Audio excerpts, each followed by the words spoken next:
Hi மக்களே last சவாரி பார்த்தீங்கன்னா நம்ம பூந்தமல்லியிலேருந்தோம். பூந்தமல்லிலேருந்து கிட்டத்தட்ட 46 கிலோமீட்டர் உங்களுக்கு சவாரி அடிச்சுதுங்க ரேப்பிடோவில். அங்கேருந்து கிட்டத்தட்ட 46 கிலோமீட்டர் மகாபலிபுரம் கிட்ட. இங்கேருந்து மகாபலிபுரத்தை 19 கிலோமீட்டரு. ஏதோ ஒரு கல்யாணமாக ஏதோ ஒரு கோயில்னு சொன்னாங்க. அங்கே தான் அதை பாருங்கள். லாஸ்ட் சவாரி பார்த்துங்க 46 கிலோமீட்ரு 677 ரூபா. கஸ்டமர் பார்த்தீங்கன்னா 700 ரூபா. எப்பயுமே சண்டே வந்து நம்பி எடுக்கலாம். சவாரி அடிக்கும், கம்பல்சரி அடிக்கும். அதே மாதிரி டிராஃபிக் இருக்காது, நிம்மதியாக காசு சம்பாதிக்கலாம். இது வரைக்கும் எவ்வளோ ஏர்ன் பண்ணியிருப்பேன்னு நினைக்கிறீங்க? பெரிய விஷயம். இதுவரை ரெக்கார்டு பிரேக்கிங். அதாவது இப்போ டைம் பார்த்தீங்கன்னா 8 ஆகுது, கரெக்டாக 8 ஆகுது. நான் 3 மணிக்கு சவாரி எடுத்தேன். 2250 ரூபா ஏர்ன் பண்ணியிருக்கேன் இது வரைக்கும் நான் டைமிங்கில். பார்த்தீங்களா, இது வரைக்கும் யார் இந்த டைமிங்கில் 2250 ரூபா ஏர்ன் பண்ணின்னு மறக்காமல் கமெண்ட் பண்ணுங்கள். ரொம்ப நாளாக நம்பர்கள் கமெண்ட் பண்ணுங்க. இன்றைக்கி தான் சண்டே, அதுவுமா செம சவாரி.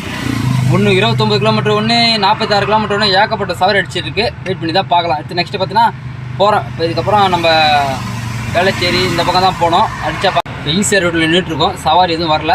அப்படியே போய் ஒரு சாப்பாடை போட்டு கிளம்ப வேண்டியது தான். பார்க்கலாம், வெயிட் பண்ணி.